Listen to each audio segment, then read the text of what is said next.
Ladies and gentlemen, just a brief update tonight to make sure that we really appreciate the full gravity of the shutdown, the wholesale demise of modern agriculture that is happening right before our very eyes right now. We're going to talk about the meat packers and the fact that onions are rotting by the millions in fields right now. And then finally, the fact that dairies, not only are they dumping their milk, as I covered in my previous report, but there are actually co-ops that are financially incentivizing farmers to quit dairy farming. They want you out of the game. They want to shut down producers. This is where we are now. And I want to make this abundantly clear. I'm Christian, and this is the Ice Age Farmer channel. And I want to start off with a video that was posted today by Shay Myers. Hey guys, so what you're looking at behind me are the ramifications of COVID-19. Millions upon millions upon millions of pounds. And this is one pile of many throughout this valley that has, more than 1 million pounds in it. We can't donate it. A lot of people ask me, well, why don't you donate? Why don't you go to the food banks? Well, the food banks are mostly full, number one. Number two, even if they weren't full, they don't need more onions. This isn't about not having enough food for you in the grocery store. This is about not having enough food for you in the restaurant. When you're not eating there, you don't need it there. The way I've been describing it to a lot of people that aren't as accustomed to the normal supply chain is that imagine a freeway that's connecting the farm to the city, okay? And that freeway has this massive bridge that goes over a massive river, and that bridge gets knocked out. If that bridge is knocked out, you can't rebuild immediately. Now, are there other routes to get there? Yeah, but it takes longer. And if it takes longer, that means the normal product that's in that supply chain cannot make it. And that's what we're seeing today. Normal shipments in the United States, loads of onions, normal US consumption is 350 loads a day. We saw sub 200 shipments, 200 loads per day, every single day last week. And the most recent number that I've seen is 127. 1/3 of the normal US consumption of onions is being shipped. That's the shift in the supply chain. That's why you're seeing milk being dumped, tomatoes being dumped, squash in Florida being dumped, flowers being ruined and wasted. Everything has this normal supply chain, this normal route, this normal freeway, and those bridges are out. And that is a ramification. And so again, Shay puts it quite well as one of the largest onion growers in the nation, that the bridge is out. There's no way to get products to market. This is the same thing we've heard from the beef, from ranchers, and it's the same thing we're hearing from dairy farmers who've been asked to step down their production and to dump milk in many cases. I did talk about this in a previous video, but what I wanted to highlight today was this particular dairy co-op, Ellsworth in Wisconsin, sent out a letter indicating, like many others, that because of the drop in value in milk and the fact that restaurants and schools, cafeterias, aren't purchasing, all of those things are true. A lot of people have just been dismissing this as a temporary dislocation, a bad allocation, but it's more than that. And this letter proves that. We read down here that the board of directors has approved a program to encourage members to quit dairy farming by paying out the equity in the program. They must sell off their cows to someone outside of the co-op by April 15th. In other words, you have 1 week to exit this industry, to stop being a producer, to retire and get rid of your cows altogether. The urgency of that recommendation and the gravity of the situation is just appalling. And everyone is caught up in this whirlwind of fear and the pandemic is all that anyone is talking about in the media. And you see people are whipped into a frenzy. And so in that state, they're more likely to make poor or even irrational decisions. And to see the dairy industry shutting down like this, literally selling off their herds within a week, how quickly can they gut the food supply of a nation? Well, we're watching it in real time, and the answer is pretty damn fast in this modern era. Of course, they have ready for us cockroach milk and other dairy alternatives. We saw Starbucks blaming dairy as their carbon footprint scapegoat. It's been an all-out war on dairy farmers already to date, but now this has really escalated to literally paying them to stop producing. That's just where we are now.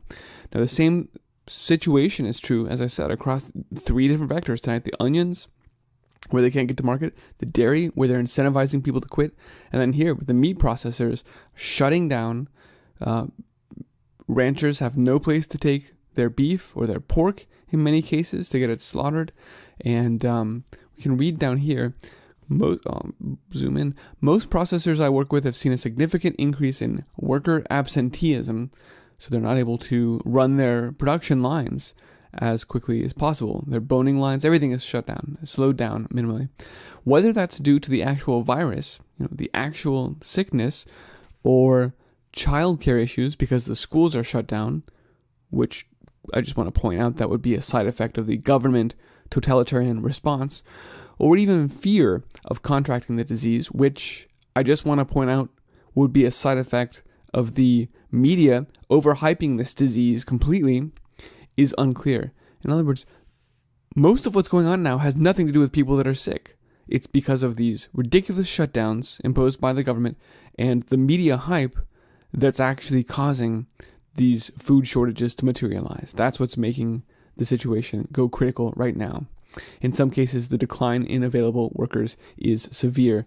And that caused Carrie on Twitter here to comment, why can't we take care of this? Can't we declare a national disaster and make sure that we're able to process this? Because otherwise there are a number of problems, from the fact that we're putting ranchers and farmers out of business to the, as one euphemism put it, significant animal welfare problems that are caused when you have a backup of animals that can't go to slaughter, and so that you don't maybe not have food for them, you may not have space for them.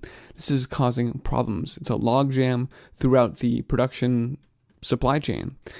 And then she goes on to say, don't you realize we're in a position right now where we're going to have to start dumping beef, just like you see people dumping milk right now, if we let this monopoly continue. And that's not rhetoric, ladies and gentlemen. We saw that this was actually the case in New Zealand as well, where butchers were left off of the critical infrastructure list. They were not designated as essential, which is just ridiculous. And so as a result, they had stocked up on millions of dollars of meat and were forced to throw it away in many cases, which is just a sad use of resources. Now look at this release from Tyson, which is of course one of the largest meat production companies in the world, certainly in the United States. And their update here today says they've added precautions like taking the temperature of workers at our locations before they enter our facilities.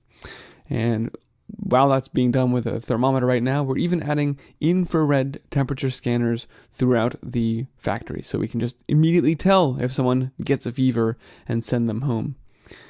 Well, this is actually, I just have to point out, this is a lot like what Kudlow was saying would be true for everyone in the United States today. In this rather scary article, U.S. economy will reopen, but there are going to be big changes. Larry Kudlow, goes on, economic advisor to Trump, goes on to say, even after we return to work and school, we're probably going to have big changes. You're going to have to stay home if you have any signs of sickness, notably a temperature, and then we're going to face widespread and ongoing testing, and you will submit to routine temperature taking. Although it sounds like they'll just have infrared scanners, like the drones in China, and like the Tyson production facility. But I digress from the food production, and if I tried to cover every aspect of the totalitarian overreach, well, this video would go on far too long. So back to Tyson. Do they actually care that their business is slowing down and gradually shutting down the actual meat production? No, they do not, because for years, in fact, this begins back in 2016, they've been making strategic and significant capital investments in fake meat, in lab-grown meat, in plant-based products. As I said, this is 2016.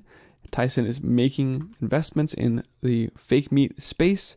This is 2018. They continued to make those investments and then spin up internal plant-based lines. I've talked a lot about this before. And then even just last year, they introduced a new half beef, half-pea burger, as if they knew somehow that they would need to shore up this declining supply of beef with something so that they could keep burgers going into grocery shelves. In fact, they've been way ahead of this whole situation, haven't they? Somehow they knew. That's because it was planned. This was an agenda. This is a pandemic. It aligns completely with the UN IPCC's recommendations for land use and food production. And, it doesn't stop at Tyson, obviously. I'm really glad to see that Bill Gates is finally getting some scrutiny in these last few days that he very well deserves, with Fauci up there dancing around, holding the country hostage. It's just a disgusting situation, and it seems completely transparent. So I'm glad that finally Gates is getting some attention properly. But we need to step back and remind ourselves that Gates is equally involved with agriculture as the health situation. So the guy is literally funding 11% of the World Health Organization's budget, and he's making equally large investments in agriculture to take over everything. Here's a piece this year called Toxic Agriculture and the Gates Foundation, talking about how the $46 billion Gates Foundation has been going around buying up every seed company that they can find. In fact, I'll just read from the article. The Gates Foundation has rapidly become the most influential actor in the world of global health. We knew that. He's basically running the World Health Organization now. And in agricultural policies. Yes, he's there too. Remember, the food chain reaction game was the other simulation, like Event 201, that talked about food shortages that would result from an outbreak like this. And here we are now, seeing it materialize. The foundation, the Gates Foundation, is working with agri-commodity Cargill to develop the soya value chain in southern Africa. And what that means is they'll be bringing GMO crops in there. The Gates-founded project will likely enable Cargill to capture a hitherto untapped African soya market and eventually introduce genetically modified soybeans down there as well. Finally, they will take over all food production, as has long been their goal for hundreds of years. More than 80% of Africa's seed supply comes from millions of small-scale farmers recycling and exchanging seed. It's for that reason that he started Ag 1, a new effort to take over all agriculture and use genomic mapping and AI to actually scan the solution space of seed genes and come up with varieties that they own, that they take the best aspects from any seed in the world and then they patent it. But it's here's the part. Bill Gates and others have opened the door for multinational companies to come in, including the acquisition of every mentionable, sizable seed enterprise on the African continent. They are buying it all up, hoovering up everything, so that just as Tyson did, right? Tyson bought up all meat production, and now they're replacing it with fake meat.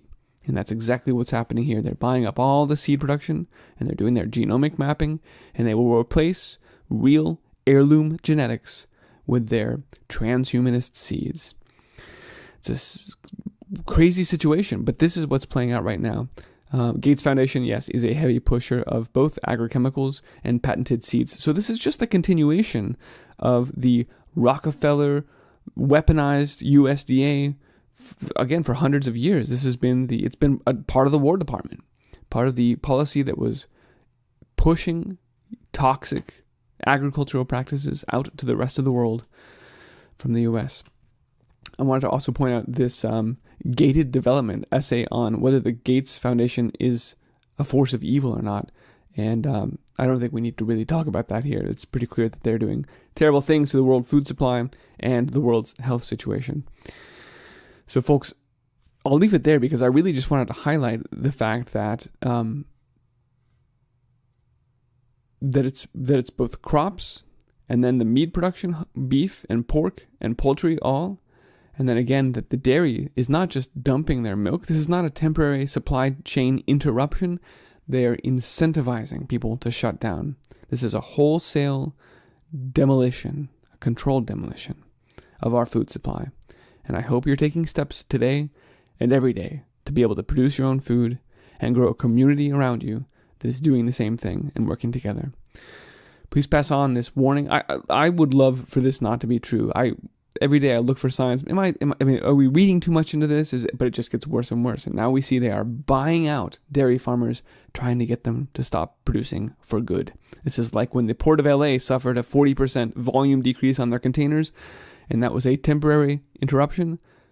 But at the same time, they announced that they laid off half of the dock workers, which was a permanent situation. So while we can stay, let's hope for the best. Let's hope these things pass, but let's prepare for the worst, because we certainly see the moves that are being made are for good. They are shutting this whole system down. Thanks for watching, folks. Let's go build great things.